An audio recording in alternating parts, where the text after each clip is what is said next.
할렐루야.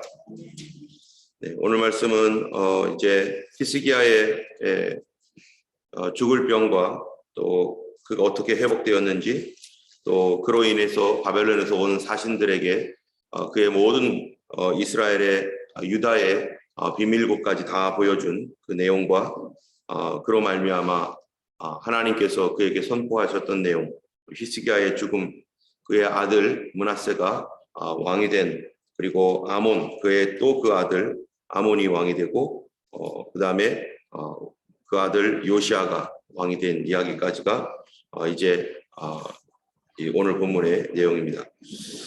히스기야는 하나님을 경외하는 그런 하나님의 사람이었습니다. 그 하나님을 지극히 사랑하고 늘 성전에 항상 다니면서 하나님께 기도했던 그런 히스기야입니다. 그가 어려운 그 아수르 제국의 그 엄청난 큰 힘에 대항하여서 하나님을 의지하는 것이 무엇인지를 보여주었던 믿음의 사람이죠. 그래서 도저히 있을 수 없는 이 아수르를 이길 수 없는 상황에서 그가 하나님께 기도하고 하나님을 의지함으로 아수르의 18만 5천 명이 그 히스기야의 믿음의 결단과 함께 그들이 무너지고, 그 일로 인해서 아수르가 그 이후에 점점 쇠약해져서 나중에 바벨론에 의해서 멸망하는 데까지 이르게 되는 것이 역사적인 사실입니다. 이제 이 아시리아의 가장 강력한 이 공격을 다 기도와 하나님의 은혜 가운데서 다 이제 이기고, 이제 아시리아의 왕이 돌아간 뒤에 바로 그때 이제 20장이 시작되는 것입니다.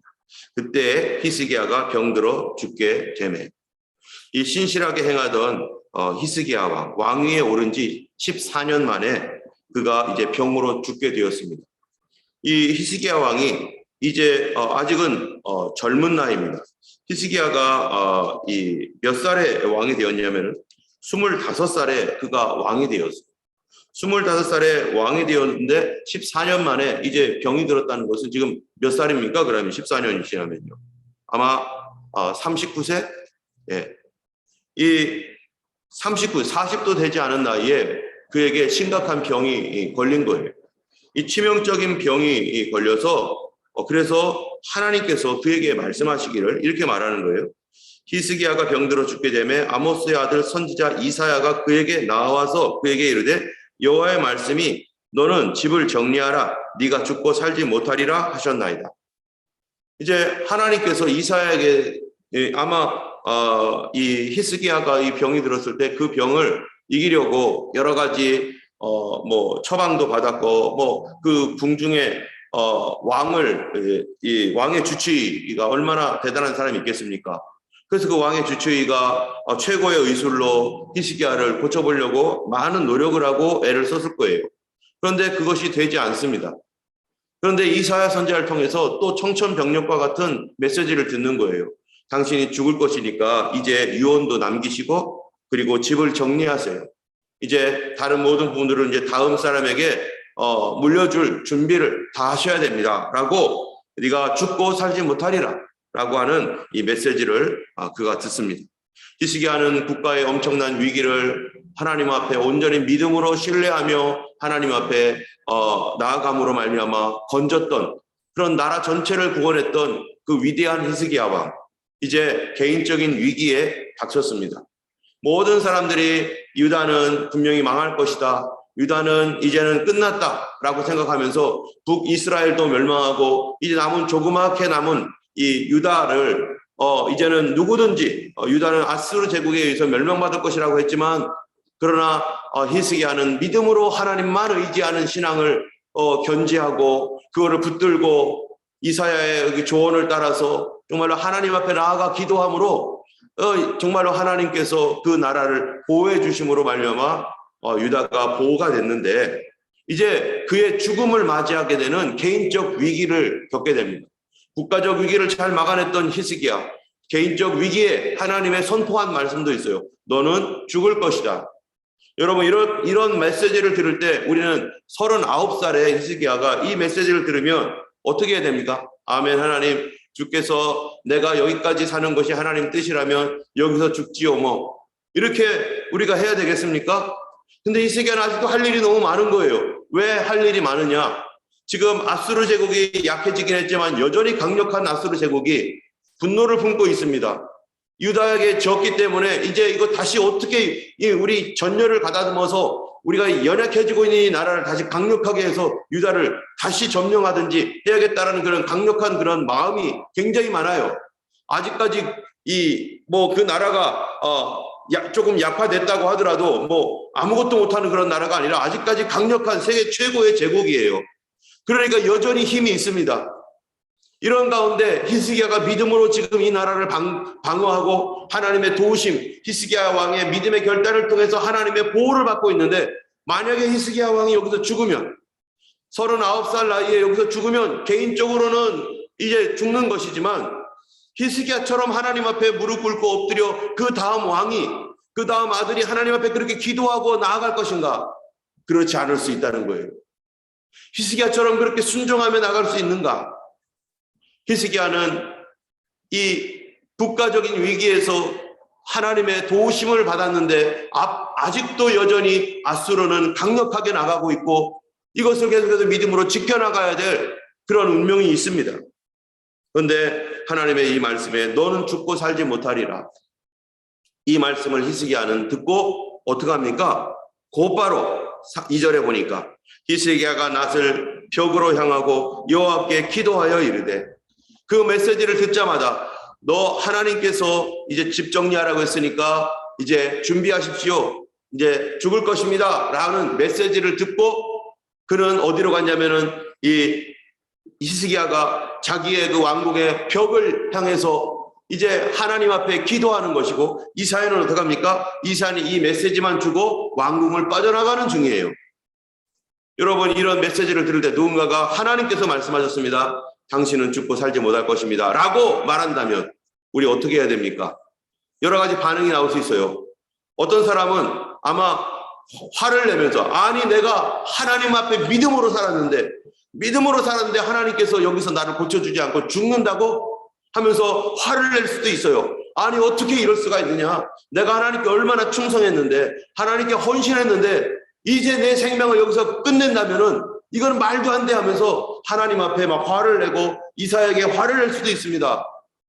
그런데 또 다른 방법으로는요, 어떤 사람은 낙심하고 포기할 거예요. 하나님께서 이렇게 내가 하나님을 위해서 전심전력으로 지금까지 달려왔는데 내가 여기서 죽어야 되냐? 이제는 죽으니까 이제 끝이구나. 하나님께서 그렇게 선포하셨으니까 이제 나는 끝이구나. 너무나 슬프다 하고서 절망 가운데 고개 뚝 숙이고, 죽는다고 했으니까 이제는 끝장났네. 하나님께서 선포하셨으니까 이제는 끝이네 하고 포기하는 사람도 있을 것입니다. 그런데 히스기야는 어떻게 하는 거예요? 하나님께서 너가 죽고 살지 못할 것이다 라고 말하니까 즉시 하나님께 가가지고 얼굴을 벽으로 향하여 얼굴을 돌리고서 하나님께 막 기도하는 거예요. 그런데 어떻게 기도하느냐? 심히 통곡하더라. 3절에 보니까 여호와여 구하오니 내가 진실과 전심으로 주 앞에 행하며 주께서 보시기에 선하게 행한 것을 기억하옵소서 하고 히스기야가 심히 통곡하더라. 하나님, 내가 지금까지 믿음으로 살며 이렇게 이 나라를 위해서 헌신하고 하나님의 나라를 위해서 애썼던 거 하나님 기억해 주세요. 내가 믿음으로 그래도 연약했지만 믿음으로 하려고 했던 거 하나님 기억해 주세요. 그리고 내 생명 더 살려주시고 이 나라 계속해서 다스릴 수 있도록 하소서. 아직 풍전등화와 같습니다. 아직 아수르는 저렇게 강력합니다. 언제 또 들어올지 모릅니다. 하나님 도와주세요. 히스기야가 하나님 앞에 나를 살려달라고, 하나님 도와달라고. 여러분, 하나님께서 말씀하셨어도 우리 어떻게 할 수 있어요? 하나님이 선포했다고 해서 그것이 막 그냥 그대로 막 되고 막 이러는 게 아니에요. 우리 하나님은 우리가 자녀들과의 어떤 관계 속에서 내가 너 이렇게 할 거야 라고 했는데 자녀들이 어떻게 태도를 보이느냐에 따라서 그것을 정말 그렇게 갈 수도 있고 그렇게 하지 않기도 하잖아요. 우리가 어떠한 사업을 하거나 인간관계가 그런 거 아니겠어요? 인간관계는 항상 여유가 있잖아요. 그래서 마음을 단단히 먹고 내가 이렇게 하고야 말 거야 라고 해서 누군가가 그렇게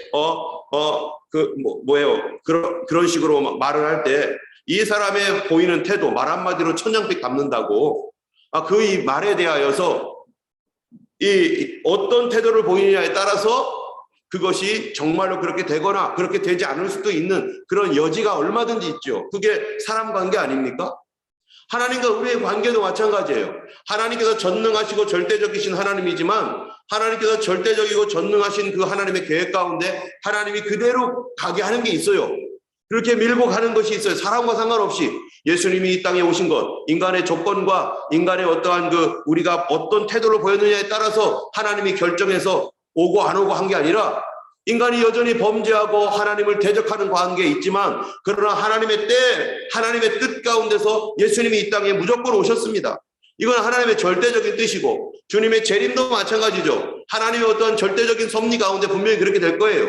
그런데 그렇지 않은 것도 있다는 거예요. 아합이 정말로 그렇게 범죄를 했어도 이거 내가 겸손하게 이때는 좀 머리를 숙여야겠다 하니까 하나님께서 그 마음을 돌이키시고 히스기야도 마찬가지예요. 우리가 하나님께서 어떤 선포를 내렸을 때 하나님 나를 기억하여 주시고 하나님의 선함을 인정합니다. 그러나 하나님 생명을 살려주세요. 하나님 도와주세요. 하나님 붙들어 주세요. 내가 여기서 나갈 수 없습니다. 하나님 계속해서 하나님 호주에서 사역할 수 있게 하시고 하나님 계속해서 하나님이 생명 연장하셔서 하나님 계속해서 주님 섬길 수 있도록 하나님 도와주세요. 왜 우리가 이런 기도 안 하겠습니까? 당연히 해야 되는 것이고 그게 우리의 믿음입니다. 하나님을 아는 사람은 이렇게 합니다. 여러분 히스기야가 왜 이렇게 기도했습니까? 하나님을 알기 때문이에요. 하나님을 모르면 이렇게 기도 안 합니다. 하나님에 대해서 오해하고 있으면 이렇게 기도 안 합니다. 여러분 어떤 사람과의 관계 안에서 그 사람을 잘 알면 그 사람이 어떤 생각을 가지고 있고 어떻게 해야만 이 사람이 마음을 돌이킬지 아는 사람은요. 그가 아무리 무슨 말을 해도 이렇게 모기가 자꾸 아무리 무슨 말을 해도 어떻게 합니까? 마음 돌이킬 수 있어. 이 사람이 이렇게 하면은 마음을 돌아설 거야. 그런 경우 있잖아요. 우리 자녀들도요. 예전에 저희가 자랄 때 부모님이 뭐라고 해도요. 어떻게 합니까? 우리 엄마는 이렇게 하면은 엄마 또 마음 바꾸셔. 그런 거 알잖아요. 아이들도 알아요. 아이들도. 사장님이 있으면은 사원들이요. 우리 사장님은 이렇게 하면 좋아하셔. 그래서 마음 바꾸실 수 있어. 우리 하나님은 우리가 어떤 믿음의 태도를 가지느냐 그거를 보시는 거예요. 히스기야는 그걸 알고 있습니다. 국가적 위기에서 건져주신 하나님은 개인적 위기에서도 얼마든지 건져주실 수 있다는 사실에 대해서 그는 알고 하나님 앞에 얼굴을 벽으로 향하고 하나님 도와주세요. 하나님 역사해 주세요 하면서 그가 심히 통곡합니다. 그런데 4절에 보니까요. 어떻게 되냐면 이사야가 성읍 가운데까지도 이르기 전에 여호와의 말씀이 그에게 임하여 이르되 이사야가 하나님의 말씀을 듣고 이제 나가는데 성읍을 빠져나가기도 전에 하나님께서 그 히스기야가 하나님 앞에 그렇게 기도하며 하나님 살려주세요 하면서 기도했던 것, 통곡했던 거를 들으시고 이사야에게 곧바로 말씀하는 거예요. 이사야 돌아가라. 이사야 다시 히스기야에게로 돌아가라 하면서 5절에 너는 돌아가서 내 백성의 주권자 히스기야에게 이르기를 왕의 조상 다윗의 하나님 여호와의 말씀이 내가 내 기도를 들었고 내 눈물을 보았노라. 내가 너를 낫게 하리니 네가 3일 만에 여호와의 성전에 올라가겠다. 하나님께서 히스기야의 눈물을 딱 봤다는 거예요. 그의 기도를 들었다는 거예요. 여러분 우리가 어려움 당할 때 뭐부터 해야 돼요? 하나님은 뭐를 듣기를 원하세요? 내 기도를 듣기 원하세요. 우리가 힘들고 어려울 때 내가 어떻게 기도하는가 정말 중요합니다. 우리가 어려운 일을 당할 때 정말로 절망스러운 일을 당할 때 나는 그 시간에 어떻게 기도했는가 너무 중요해요. 하나님 앞에 히스기야가 하나님 나 계속 살아야 돼요 하면서 개인적 위기에서 나를 건져주실 하나님인 줄 믿고 그렇게 통곡하며 기도했을 때 하나님이 그 기도 들으시고 이사야 돌아가. 우리가 어떠한 일을 만나든지요 우리는 절망하지 말고 실망하지 말아야 됩니다. 우리 하나님께서 바꾸실 수 있는 하나님, 모든 상황을 변화시키실 수 있는 하나님. 그래서 이사야가 다시 돌아갑니다. 돌아가서 이 히스기야에게 말하는데 내가 내 기도 들었다. 그리고 내 눈물도 보았다. 너를 낫게 할 것이다. 그리고 그것뿐만 아니에요. 3일 만에 여호와의 성전에 올라가겠고 네가 내가 너의 날을 15년을 더할 것이고 뿐만 아니라 세 가지 약속인데요. 뿐만 아니라 너와 이 성을 아스로 왕의 손에서 구원하겠다. 보호해 주겠다. 이 세 가지를 약속합니다. 그 기도에 의해서. 첫 번째 뭡니까? 3일 만에 여호와 성전에 네가 건강하게 3일 만에 나와서 올라갈 것이다. 두 번째 뭐였다고요? 15년. 세 번째 유다를 보호해 줄 것이다. 그리고 이사야에게 이르되 하나님께서 무화과 반죽 가져오라 해가지고요. 그 무리가 그 무화과 반죽을 가져다가 상처에 딱 놓았더니 히스기야가 깨끗이 나았다는 거예요. 여러분 무화과 반죽이 낫겠어요? 그거 안 해봤겠습니까? 그 치료 다 해봤죠. 그런데 하나님께서 도와주시니까 약도 어떻게 되는 거예요? 약도 급속하게 진행이 돼서 약의 효과가 100%, 200%, 300% 넘게 되도록 하나님께서 그 무화과의 어떤 그 당시에 아마 민간요법이겠죠. 그런 걸로 하나님께서 탁 고쳐버리시는 거예요. 의사의 손을 통해서도 하나님이 얼마든지 약을 통해서 하나님 그 약의 효과가 100배로 1000배로 가도록 하나님 역사하셔서 그를 즉시로 3일 만에 고쳐서 그가 성전에 늘 갔던 것처럼 하나님의 성전에 돌아오게 하시고 여러분 우리 하나님은 어떤 하나님이십니까? 살게 하시는 하나님, 우리 기도를 들어주시는 하나님. 그분은 나와 대화하고 싶어 하시는 하나님. 그래서 대화 가운데서 하나님의 마음을 돌이키기를 기뻐하셔요. 하나님은 우리가 살고 정말 하나님의 은혜의 풍성함을 더 누리기를 기뻐하시는 하나님. 여러분이 군대 가면은요, 군대에서도 누가 있냐면은 아주 그냥 우리 상관이 굉장히 군대는 명령 아니겠어요? 아무리 명령 집단이라고 하더라도요, 거기도 사람이 사는데. 그래서 아무리 대장이 명령을 내려도 거기 밑에 있는 참모가 대장님 이런 거 이렇습니다 하고요. 이렇게 설득하면요, 대장도만 바꿔. 우리 하나님의 그 영원한 뜻 가운데 하나님은 지금도 일하고 계시고 나와 친밀하게 교제하기를 원하시고 그래서 하나님께서 하시는 일을 그분 혼자 하는 게 아니라 나랑 같이 하기를 원하시는 거예요. 여러분들 개인의 인생도 하나님이 따라와 해가지고 주권적으로 따라갑니까? 주권적으로 막 그렇게 이끌어갑니까? 그게 아니에요. 나랑 내 인생에 대하여 뭐 해야 돼요? 서로 컨설팅 하는 거죠. 대화하고 이야기해서 고칠 거 고치고 움직일 거 움직이고 이렇게 가는 게 우리 인생 아니겠어요? 우리 가정에서도 그러고 모두 다 그런 거 아니겠어요? 하나님께서 내 인생에 대하여 나와 대화하기 원하십니다. 하나님께서 내 가족들에 대하여 나와 대화하기를 원하시고 우리나라에 대하여 우리와 대화하기를 원하시는 거죠. 그런데 이 히스기야가요, 믿음 있는 사람이잖아요. 그러니까 뭐라고 하냐면 나에게 징표를 보여달라고, 하나님께서 이렇게 하시겠다라고 하는 징조를 보여달라고 그렇게 얘기합니다. 여러분, 징조는 아무나 구합니까? 어떤 사람이 하나님의 징조를 구합니까? 이 히스기야 이전에 아버지 아하스가 있었어요. 아하스에게서는 아수르와가 막 쳐들어올 때 이사야가 걱정하지 마세요, 하나님이 도와주신다고 하셨습니다 했더니 하면서 이사야가 뭐라고 말하냐면 이사야서에 보면은 징조를 구하세요 이랬어요. 징조를. 그랬더니 아하스가 어떻게 할까요? 징조를 구하겠습니다 이렇게 합니까? 아닙니다. 그 사람은 하나님을 믿지 않는 사람이에요. 나는 징조 구하지 않겠습니다, 하나님을 시험하지 않겠습니다 이렇게 얘기하는 거예요. 왜요? 그런 일은 일어나지 않을 거예요. 그리고 나는 그런 거 안 믿어요. 하나님이 그런 거, 하나님 계신지도 모르겠고 그런 거 되지도 않을 거예요. 믿지 않으면요 하나님께 징조도 구하지 않습니다. 그런데 믿음이 있으면 하나님께 징조를 구합니다. 하나님, 주께서 이렇게 해주시면 주님께서 이런 뜻으로 하시는 줄로 내가 알고 가겠습니다. 주께서 이런 징조나 이러한 일들을 내가 아무한테도 얘기하지 않을 겁니다 하고서 이렇게 얘기하고 기다리는 거예요. 그리고 결단을 하는 겁니다. 하나님께서 그런 징조를 주시면 가고 안 주시면 안 하면 되는 거죠. 저도 하나님 앞에 기도하며 어떤 징조를 구해요. 한 번은 병원에 가야 될지 말아야 될지 이런 것도 구했어요. 하나님께서 내가 이런 것들로 인해서 병원에 가야 될 일이라면 하나님 병원 가라고 얘기해 주세요. 그런 징조를 주세요. 그리고 아니고 하나님께서 그냥 직접적으로 나를 이렇게 고치실 일이었다면은 하나님 저에게 그렇게 이런 징조를 주세요. 그래서 하나님께서 그러한 징조 가운데 저는 기다리며 기도하고 언제까지 날짜를 정하고 어떤 일이 일어나겠어요? 하나님 징조를 주시죠. 당연히. 그래서 병원에 갔죠. 우리 하나님은 우리랑 대화하기 원하십니다. 무화과 나무의 잎을 통해서도 약물을 통해서도 고치시는데 그 고침이 급속도로 됩니다.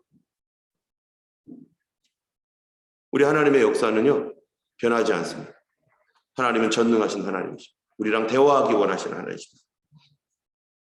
그 이후에 바벨론에서 온 사자들과 이 내용들은 여러분이 개인적으로 묵상하셔야 될 것 같습니다.